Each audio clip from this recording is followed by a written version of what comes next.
Well, hello, writers. Welcome to episode number 91. I'm Rachael Herron, and I'm super glad you're here today. Today, I'm talking with my friend R.L. Merrill, who is, as most of my guests are, a complete delight. She is fantastically funny, incredibly friendly, always upbeat. I hate it when people say that about me. So perhaps I shouldn't say that about her because even the professionally upbeat among us have crappy days.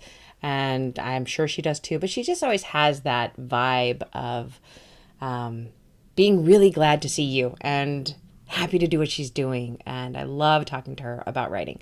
I find her very inspiring, and I know you will too. What's going on around here? The book is still out on submission. Of course, it's only been a week. And high hopes. That's all I'm going to say about it. Because I'm really just doing a good job of not thinking about it. I'm doing a good job of letting everything that is outside my control be outside my control. And I'm keeping my eyes firmly on what is in my control. And what is in my control is the stuff on my desk. This stuff that I'm working with right now, that I'm making, that I'm creating, that I'm playing with, that I'm thinking about. And that is enough for me. But I do want to share something with you. Because you know how I feel about time management and productivity and apps and devices and bullet journals. And I've got a new thing I want to tell you about. I'm actually going to send my writer's email about it this week, so there may be a little bit of overlap between these two things. But when I first went full-time more than 2 years ago, full-time writing, I started to track my time because I got this real strong worry that being a full-time writer, I would somehow lose track of the fact that I was a writer and avoid the writing because God knows we all want to avoid the writing at all costs. So I started tracking it using an app called Toggle, which I very much liked. I used it for about 2 years, a year and a half, I guess. And I found out beyond a shadow of a doubt, the thing I do most is write or revise, which I count as writing. So I'm comfortable there. The thing I do second is email. Not so comfortable there, but I'm always trying to get out from under that monster. And then it's like teaching, coaching, podcasting, that kind of thing. But I made sure every day that I was working at least 8, what I call billable hours, which means I'm actually at the desk more than 8 hours, 9 hours, 10 hours, because I would only be tracking time that was usable. I didn't track looking at Facebook or looking at Twitter or taking my lunch breaks. And I was getting kind of obsessive about it. I know that's surprising to you. So I tried an experiment about a month ago. I just stopped. I stopped tracking my time. And I have to tell you, I am so much more relaxed because of it. I don't know if that is because my whole life has changed quite a bit since I stopped drinking. I don't know if that's connected as I'm living in this new lifestyle. But I feel so much better not tracking every single minute and watching where it's going. I show up and I do the work, and then I stop and I walk away from the desk. And something that I really wanted to share with you that's been helping me with this is a tool I picked up on when I was on Nathan Van Koop's podcast, and he was on mine, I'm holding it up if you're on the video, the Productivity Planner. It's not cheap. It's like $25.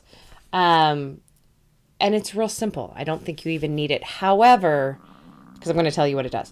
But I will say that having it and using it has kind of got this principle in my mind. Basically, their idea is do one thing a day. If there was one thing that you needed to do, and I am talking about your creative life. I'm not talking about, your day job, in which you might have 10 very important things to do today or more. But when it comes to your creative life, and this is how I'm using it for me, you have a most important task of the day. And it says right under that, it says, if this was the only thing you did today, you'd be satisfied. You write it down, and then you write down how many Pomodoros you think it would take you. This works in Pomodoros. Of course, you can change the time of your Pomodoro. Pomodoro, if you don't know, is a time tracking app where you set a timer for 25 minutes, you work for 25 minutes, and then you take 5 minutes off. I have never loved the Pomodoro technique because at 25 minutes is right about when I'm really rolling, especially in writing. I write in 45-minute blocks. That's what works for my brain. And then I take 15 minutes off. But I've been trying it with the real Pomodoro app on my phone, and I really like the way it ticks like a grandfather clock while I'm working. And that's been working for me. The 25-minute sessions for things that are not writing have been working fantastic. I really, really love them. And then after you list your most important task of the day, you can choose to list secondary tasks of importance. Completion of these tasks will make the day even better. You write down what the task is, you estimate how many Pomodoros it will take. At the end of the task, you write down how many it did take you to finish. And then if you have space and time, if you have time to do more than 3 important things in the day, there's another place where you can put 2 more.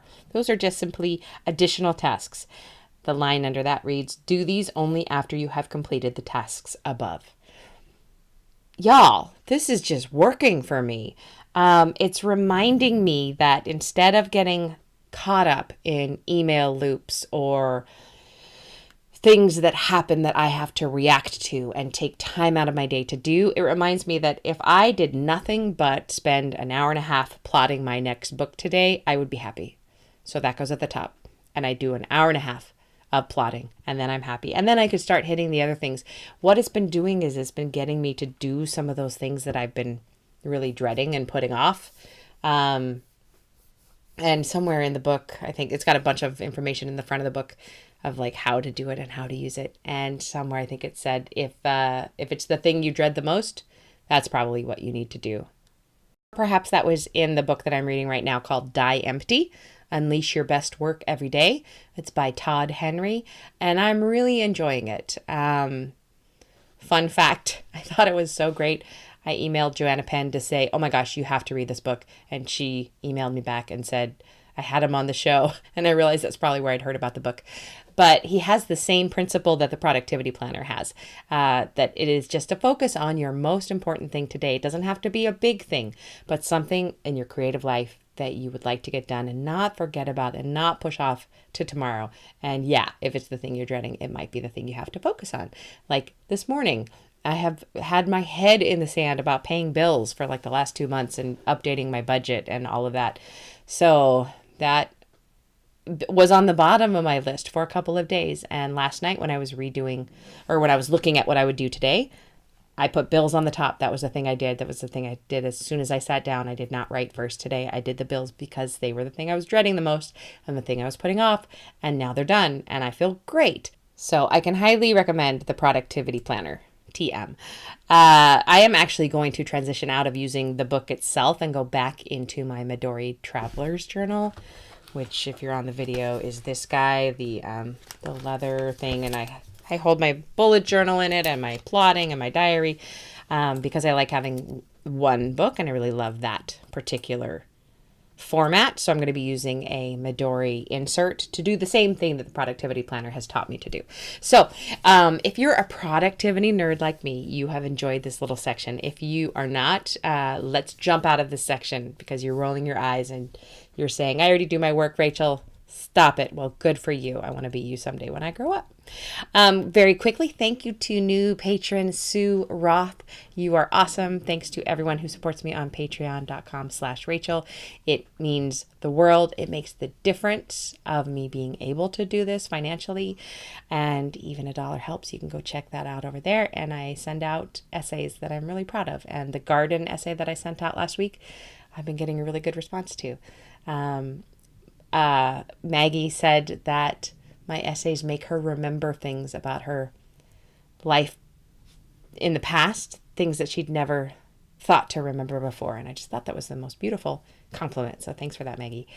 And now let's jump into the interview with RL because if you've heard a monster in the background, that's probably my stomach. I'm so hungry. I've had to break this video a couple of times just to re-record the parts that were taken over by the monster. So enjoy, get some writing done. Tell me how it goes. Thanks so much for listening and for being here. I really appreciate you. Okay. All right. Well, I could not be more excited to be here with my friend Ro today. I am with RL Merrill. Hello, how are you? Okay. Okay. It's Life a little is crazy. life is happening all around you as we as we start this interview. Let Yeah. me give a little introduction for you and then we'll chat a little bit. Once upon a time, a teacher, tattoo collector, mom, and rock and roll kind of gal opened a doc and started purging her demons. Several self published books and a debut gay romance with Dream Spinner Press later, R.L. Merrill is still striving to find that perfect balance between real life and happily ever after. You can find her lurking on social media where she loves connecting with readers, educating America's youth, being a mom taxi to two busy kids, in the tattoo chair trying desperately to get that back piece finished, or head banging at a rock show near her home in the San Francisco Bay Area. Welcome again. What is the back piece? What is it of? So it's a huge Japanese style phoenix rising from a pile of skulls, Ugh. like shoulders to cheeks, right? And the outline's all done. And I probably had about 5 sittings already. And I probably have another 3 more. Oh Um, my gosh.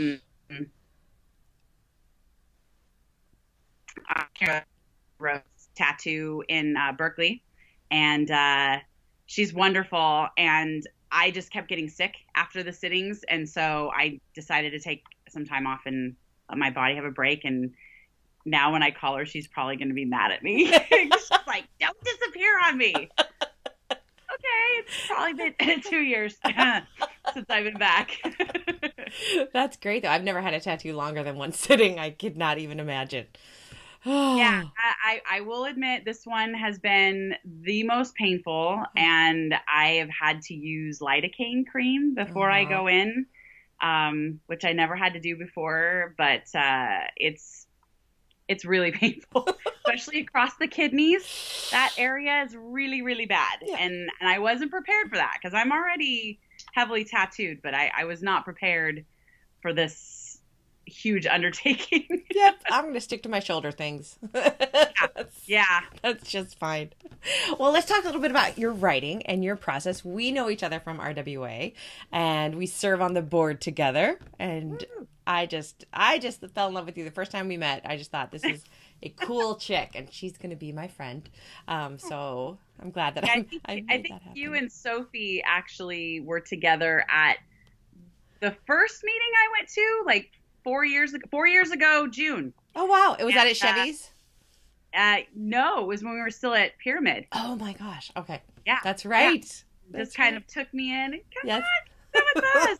And I was like, these people are awesome.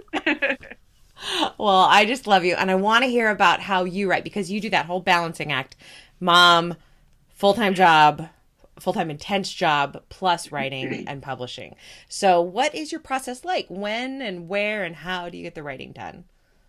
So it's a guerrilla process. It is, GUER, Yeah. guerrilla Yeah. process. I do a lot of writing in my car while my kids are at their activities, or at the barn when my daughter rides horses, at the library when my son's in music lessons, on my lunch hour at work, any possible time that I can, sometimes late into the night when I can stand to stay up that late.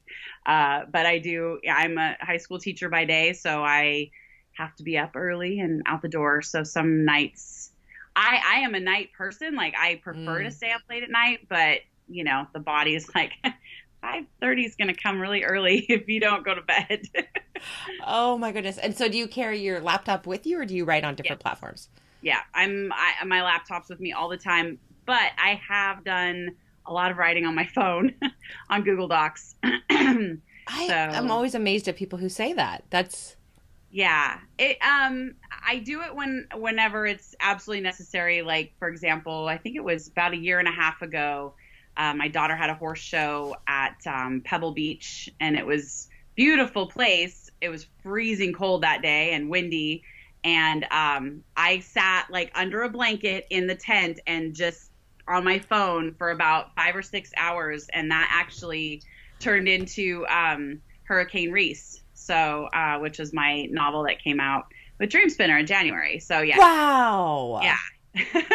That's amazing. And the fact remains that we have this technology with us all the time, you know? Mm-hmm. And where I leave the house sometimes without a notebook and paper, I never leave the house without my phone. And if I do leave the house Yeah. without my phone, I go back. So Exactly. we almost all of us always have that. Right. That's And I inspiring. do tend to, if I'm driving around, I will voice record ideas if they come up, or I use speech to text with Google Docs, which comes out really weird. I'm seriously considering purchasing Dragon software. At RT, I got to hear Maisie Yates speak, and she's phenomenal. If you don't know her, she's a Harlequin author. Yeah, she's great. And yeah, 90 books like in the last 10 years. I don't even know how. And she's also a busy mom with 2 special needs kids at home. Wow. And she said that she literally will put her laptop on with her dictation software and her headphones in the car while she's driving. Like she puts the computer on the floor and dictates her books while she's driving. And she said that's most of her books come out that way. And I can't believe I've never heard anybody say that before. I can't hear myself like talk. So how do you get past that? And she said, when I first started, I put in headphones with music really loud so I wouldn't hear myself. So she's totally my hero at this point. That's amazing. Mm-hmm. You know that everybody listening is like, oh man, I'm gonna try that. Yeah. I'm tempted. I'm tempted because I do spend a lot of time in my car. I do think that that's going to ease up a little bit this summer because my 16-year-old will hopefully get her license in August. So I think then I will have a little bit more time, and I'm not sure what I'll do with myself. What is your biggest challenge when it comes to writing? Time. And that's why I asked that then. I thought that would probably be your answer. Yeah. It is. I would say time and maybe a little bit of because I'm a pantser, and it works for me most of the time, but I'm finding that a lot of the projects I've been doing lately, like I've had to submit a proposal or I've had to write a synopsis for a book that's not even written yet, which is just bizarre. That feels so strange. Yes. It does. And so that feeling like you can't deliver, you know, that's a challenge. I got to the end of a book I started. It was my Camp Nano project for April. And I got to near the end, but I needed to put the end on last weekend. And I spent 3 days straight staring at the computer like, how am I going to end this book? And I had beta readers read the book for me. I was like, what am I going to do? And then finally Monday night, because it was Memorial Day, Monday night, about 7:00, my husband was gone because he had to take his mother to the doctor. And it came to me. And then, of course, it's like, I've got to get the laundry done. I've got to finish cooking for the kids. I've got to do this. But it's always at the last minute that, you know, and I hope that continues. But I worry sometimes that, you know, last minute isn't going to pay off. You know, I've always worried about that because my way is exactly that way. I get close to the end and I can't finish a book because I can't figure it out. And it just comes to you later and you have to trust that that's your process. You know, it's hard because it's like that white knuckle terror. But it feels like being back in college when you procrastinated and like, I can get 5 research papers done in 24 hours. No problem. You know, like, and then it's like 6:00 in the morning. I still have one more to do and class is in 2 hours. You know, I was never bad. I came close. Yeah. And it's that quote, you know, being a writer is having homework for the rest of your life. You know? Yeah. That's what it is. Yeah. What is your greatest... that being a teacher, and I really have homework all the time. I cannot imagine. Oh my gosh. What is your greatest joy in writing? Hope. Since life has been giving us all kind of the middle finger for the last, you know, since November of 2016, has it been that long? Since then, I I really need it. I need it because I need to be able to continue providing hope somehow. And so that's a big theme, I think, in all of my stories. And that makes me happy because otherwise I think I would kind of be freaking out by now. I love that answer. That is exactly the way I feel. And Yeah. that's what I always want. No matter what book I write, that's what I want to leave readers feeling at the end is hope. I think that's Yeah. a really, really big and important job. So, Yeah. well Well, done. it is. It is. And, Yeah. even though we write romance or whatever you want to, whatever you write, um, if you can include that in it, if it makes people feel good and teaches them something or takes away a little bit of their pain for a little while, that's also giving hope. So, It's like yeah. it can be life-changing. It really, really Yep. can. Yep. Can you share a quick craft tip of any sort with us? Well, again, since you're catching me right after RT, I was involuntarily thrust into an experience at the convention that is now I'm totally behind it. I went to Nikki Knight and Tiffany Warren, I believe is her last name, and they did a workshop called Family Feud, and the whole thing was about conflict. And Mm-hmm. girlfriends had gone to their workshops, the last two RTs, but I hadn't been able to go. And they told me, oh, they're so great. You're going to love it. And they gave us the best explanation about conflict, which I think has been because I just want everybody happy. So why would I give them problems, But that's kind of what you have to do. So they talked about conflict and the things that are basic. And then they introduced the conflict circle. And my best friend, LA, volunteered me to be in the center of the conflict circle. And of course, and then I had 4 people around me holding hands, and I had to be my main character. And they presented me with each of the 4 people surrounding me presented me with a problem or an obstacle Okay. in the way of getting my goal. So I had to solve that problem before I could get out of the circle. Wow, that sounds intense. And, it's in a room full of people, and it was pretty intense, and it was hysterical. But I keep going back to it in my mind. Like, I keep thinking about how valuable that was because one of my favorite things to do with people is to brainstorm when they get stuck. Mm-hmm. Like, I like to unstick people. And so this was a really cool way for myself to get unstuck. But also, because, I used a problem that I was working on for one of my novels. And so they each gave me things that I hadn't even thought about. And so it was really fun. But, she talked about how you could literally write it down and draw pictures and diagrams and stuff and put your character in the middle and put 4 conflicts around them that they have to solve to get to their happy ending. So. I love that so much. And you know me, that's one of my biggest problems is the whole conflict thing.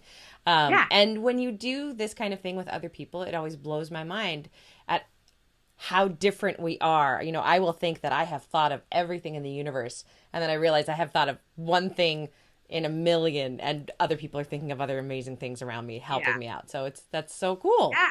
Yeah. I love that. We've had some good conversations after our chapter meetings and had conversations. And Adrian, your pal, Plot is amazing MD. at that too. Yeah, Plot MD. I bought the book, and it's now that I can't type for a little while, You poor thing. I'm going to be catching up on my reading, and that's definitely on my list because I have a lot of projects that I'm going to be working on over the next couple months, and I really want to put these new skills to use. That is so fantastic. That's awesome.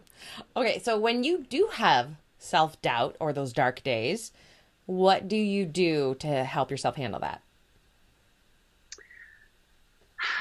I always make sure that I do something authory. So even if I'm stuck on a story, I can still make a blog post or send out a newsletter or connect with my reader group or read.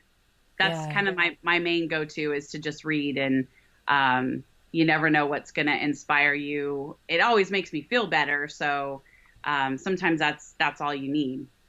And you have to step back and not do the whole, oh, I wish I could do that.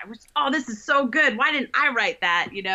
So it's not about comparing yourself. It's just about letting yourself get lost in someone else's story until your story kind of figures its way out. Perfect way to say that. Totally perfect. What is the best book you've read recently, and why did you love it? Well, I finished Hothead by Damon Suede this morning. Oh, how And was it? I haven't read that one yet.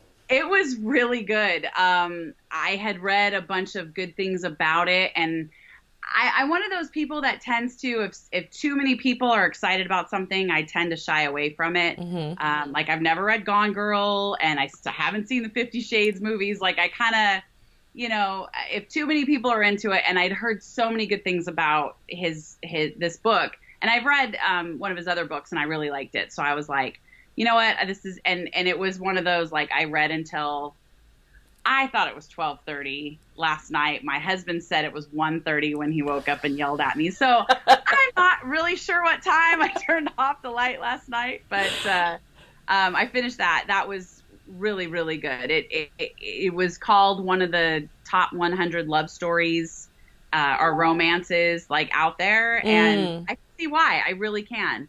So that was good. I'm excited to hear that. He's going to be on the show coming up, so. Oh, awesome. That's And I just signed up for his workshop in October. That looks great too. Auburn. Yeah, local Bay or Northern California people. He's going to be doing a workshop in Auburn. Yes. So yes. That is great. Now tell us a little bit about yourself and your last project and where we can find you, and tell us a little bit about the book with Dream Spinner. So the book with Dream Spinner was called Hurricane Reese, and I literally pitched it at RT last year, and they actually fell for it. I mean, bought it. I pitched it as an ornery octogenarian with wayward balls plays accidental Cupid to the gay odd couple. And they went for it. Of course they did. That's the best ever. So that was good. I took a class last year called Query Mastery with Rachael Stout through, I think, New York Book Editors is the organization that kind of oversees it. And one of the things that we spent a ton of time on in the class was working on your hook and how to sell your book to somebody, because it's like everybody asks you, well, what's your book about? And you go, it's about these dudes and they fall in love. Right. So I really was able to, through that class, kind of get a better handle. And so I'm really kind of excited that I was able to pitch my book that I worked on in that class, and it worked, right? So that came out in January. I've sent off book 2 to Dream Spinner, and I'm waiting to hear. And I just sent them another book this week that I hope to hear about soon. So that one you're querying with that book? That one's not under contract?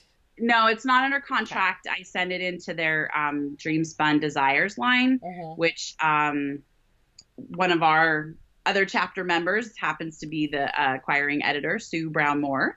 So she and I had kind of talked about it, and she's like, I really want a story with a band. And I was like, well, I've got a band for you. so hopefully that'll work. If not, it will find a home somewhere, because it was really fun. But I do write kind of all over the place. I just had an anthology come out with 22 other authors called Down and Dirty Blue Collar Heroes. And I wrote that title about a newly sober, new transplant to the Bay Area sheriff's deputy who's just finishing his training, and he literally falls for a tree trimmer during a traffic accident in what we know of as Crow Canyon. Oh, yes. And I'm sure you know how crazy it is. I dispatched Crow Canyon. That was one of my jurisdictions, and just overturned car after overturned car. Yep. And this one was literally, they were trying to clear trees, and this woman on her phone smashed into one of the trees that the tree trimmer was in. And so, yeah. And I love this. Yeah. So that's how it started, with a bang. And it was really fun to kind of put them together. My heroine is a tough chick who had to take over the tree trimming crew after her father was injured in an accident, and so she's kind of taking care of dad and just wants to have something for herself. And she meets this great guy, and he's kind of carrying a lot of baggage, and so it was really fun putting them together. And is Down and Out now? Yes, it came out May That's hard to say. 22nd, and my story is called Mud and Honey.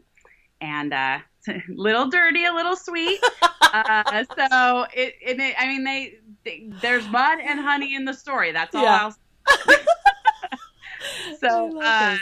yeah, it was a really fun project to work on. The other authors were phenomenal. It was probably one of the strongest anthologies I've worked on. And then I have another anthology coming out in August that will hopefully be showing the cover off soon because I just got it this week. It's super cool. It's the theme for that one is summer fair, and it is the funds will be going towards a rape and incest survivors charity.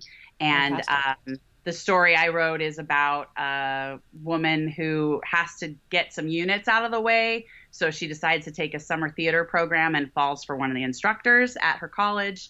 And so it was really fun to write. It was my first lesbian love story, and it was really fun to write. And the heroine for that one is probably one of my favorite characters I've ever written. So I'm excited for that one to come out. Oh, that's so cool. You are so busy and you are so inspiring to me. You really are.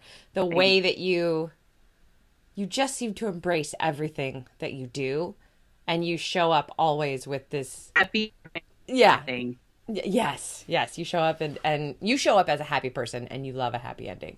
And that we'll try not to go where my brain is going now.